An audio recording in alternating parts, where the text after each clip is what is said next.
So I think we're going to be seeing a lot of women in the next few years having a midlife crisis. And I'm not just talking about women who are in their late 30s or 40s.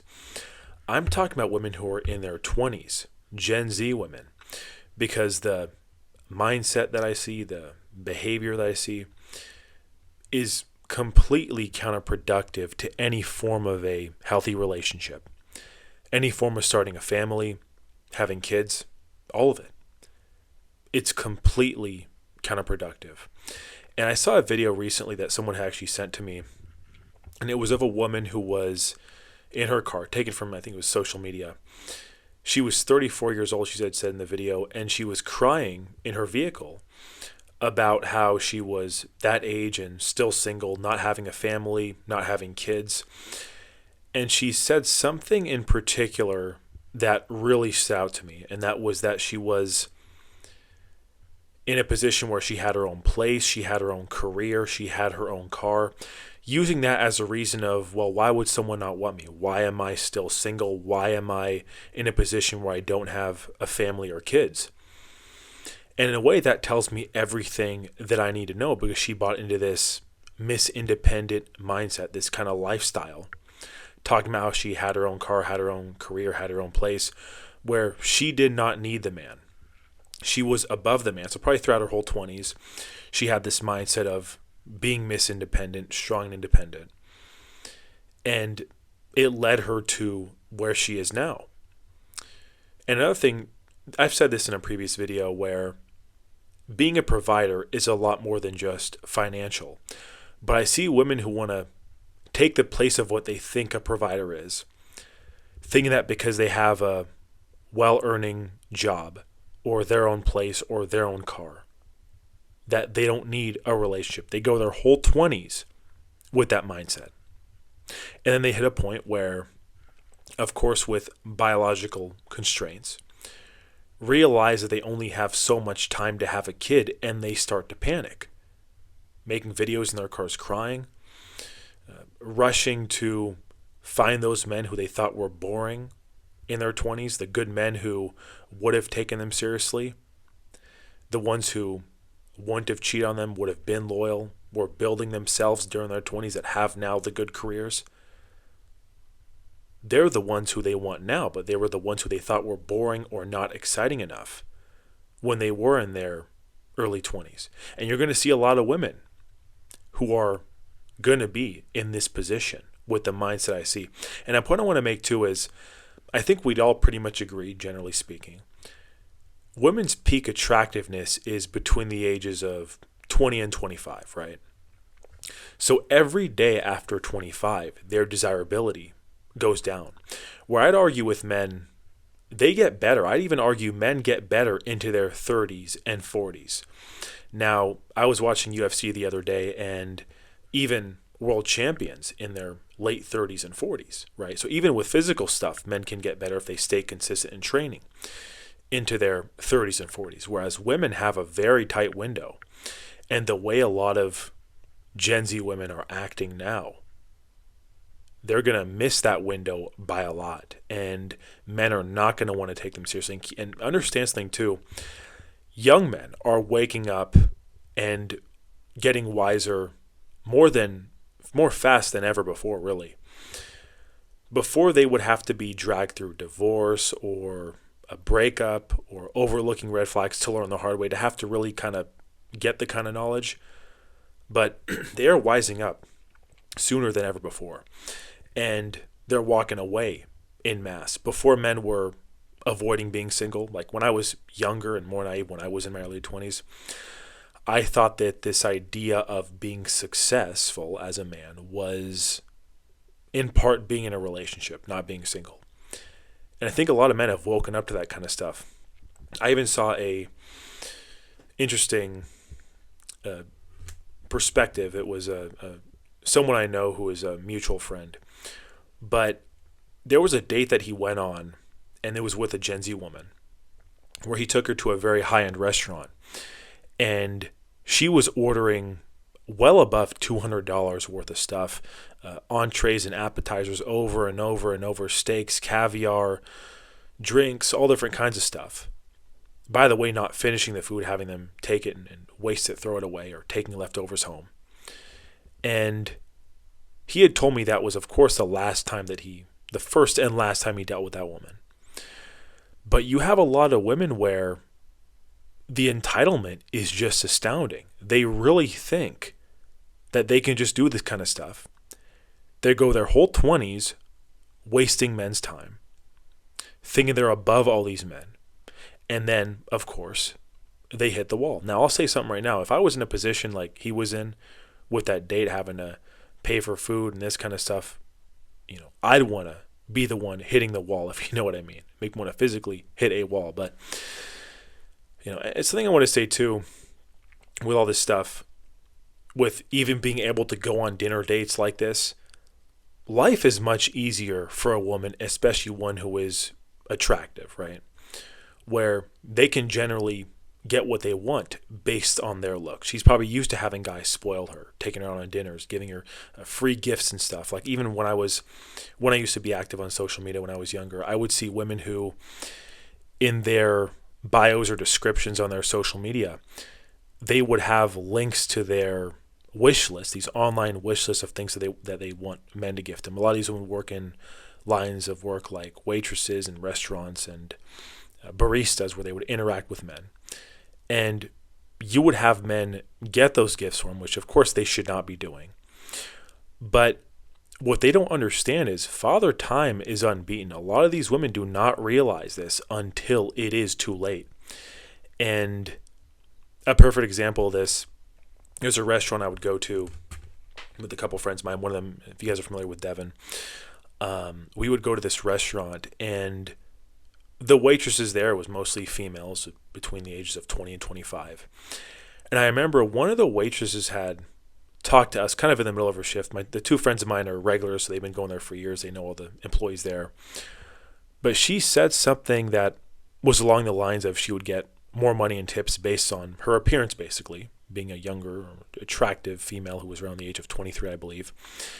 And she made a comment of, oh, well, I bet if you were a woman and attractive, you'd want to work at a place like this. Essentially saying how it's easy money, right?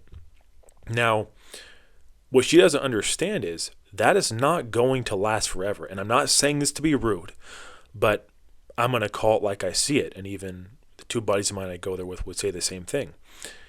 Women who are in their early to mid-20s looking a lot older than their age because of the lifestyle that they engage in, this kind of partying, which really goes hand in hand with little to no sleep. So they're aging, they're hitting the wall even faster. They're not realizing that is not going to last much longer. It is just not. And if you think any self-respecting man is going to look at a woman like that, who has no concept of exclusivity or loyalty, and think they're going to want to take them seriously or have a family with them, it's just not going to happen. And what that tells me right there is they're not capable of being loyal to one person because they're so dependent on other people's attention and validation for their own sense of anything, really. They're not going to be able to be loyal to one person. So another thing too is, I think men, on the other hand, younger men, learn these kind of lessons at a younger age in terms of when they need to really shape up and change their life around. These hard lessons where, and even for me, when I was in my late teens, around the time I had graduated high school, my only options really were to go to college, work a job, get into a trade, or start my own business. I didn't have any other options because I did not have someone giving me attention and validation 24/7, right? I didn't have someone enabling that kind of behavior. I didn't have someone giving me this false sense of entitlement. Perfect example, I remember when I was in high school, I tried out for the high school baseball team, and I had a fairly big high school, but it's besides the point.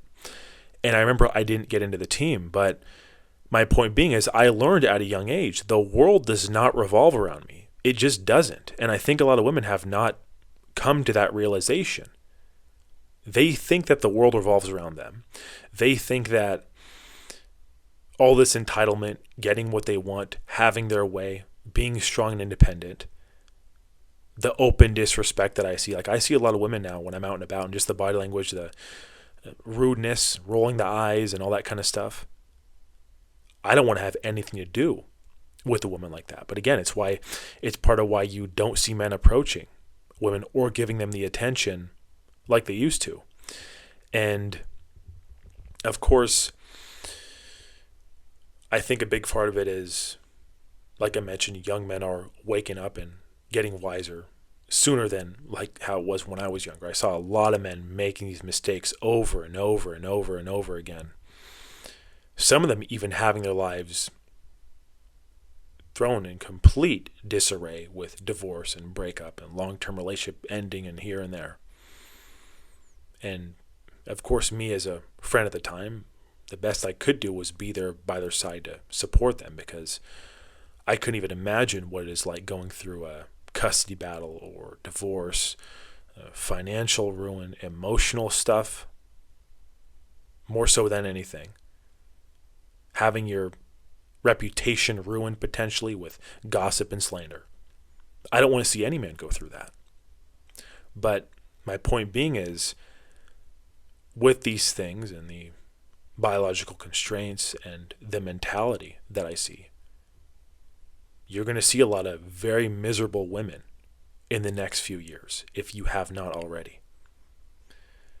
It's just what it is. I mean, every day after 25 is less and less and less and less desirable. And then once they hit 31, because I see this a lot too, where a woman will hit 31, 32, 33, 34, then it's, I want to have a kid. I better start panicking, right? Because they're realizing that things are coming to a close. But men are not going to be there anymore because they're aware to this stuff now. They are aware to the games.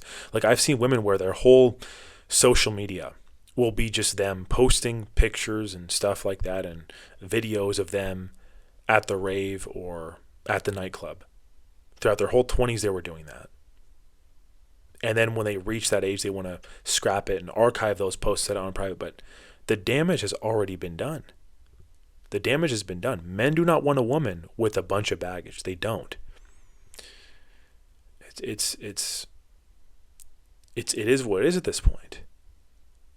Men are not going to tolerate that kind of behavior. And as to what I mentioned, right, with the restaurant, for example, that kind of lifestyle, they're going to look past their prime, if you know what I mean, a lot sooner, engaging in that kind of stuff.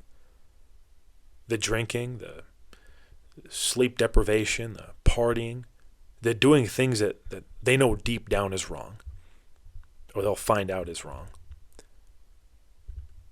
It's what it is.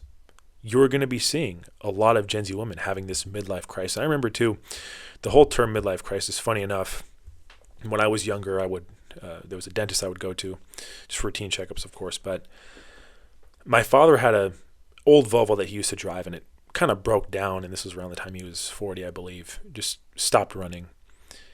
And I remember he had gotten a newer sedan. And one of the dentists made a comment, jokingly, of course, didn't mean anything rude by it, but about how my dad must be having a midlife crisis. And I found it funny at the time, right, that he was buying this car and whatnot. But when women have a midlife crisis, realizing that the time has come, and their biological constraints and stuff like that, it's a lot more than just getting a newer car. They start doing all these kind of things, even trying to convince men that we should overlook the past, that we should tolerate the disrespect, because we're supposed to be there as leaders and change them, right? Now, I've said this before. I agree men should be leaders, but the problem is that, to me, is to say it in that kind of context is just telling me that you want someone there who's going to basically make up for long years of mistakes. That's what it's telling me. A very long time, many years, perhaps even a decade of mistakes. And men are not doing that anymore. They're not going to be there to make up for your mistakes. If you're someone who is in your 30s or 40s or even 50s or 60s, and you spent decades building yourself, finding success in whatever it is that you put your time into, why would you want to invest it in a woman who is completely against any form of value or having a family, because that's where they are going to end up. I've seen it a lot when I used to go to the gym regularly. I work out mostly at home, private gyms, more, I guess, niche-based gyms. But I would see women there who they were the one who was talking to all the guys at the gym. And I would revisit this gym every now and then. I mean, it's a gym I've been going to for years, but it's the same routine. And they hit 35, and then they want to get married, and they wonder why they don't have kids, and they wonder why they're still 40 years old going to the nightclub. It's ridiculous.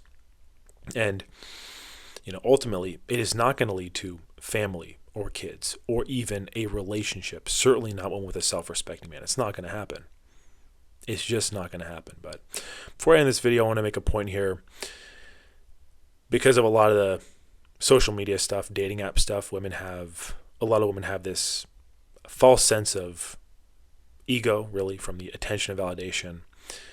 And I think what it comes down to is they've been so spoiled during that time that they were in their 20s, combined with all the other stuff.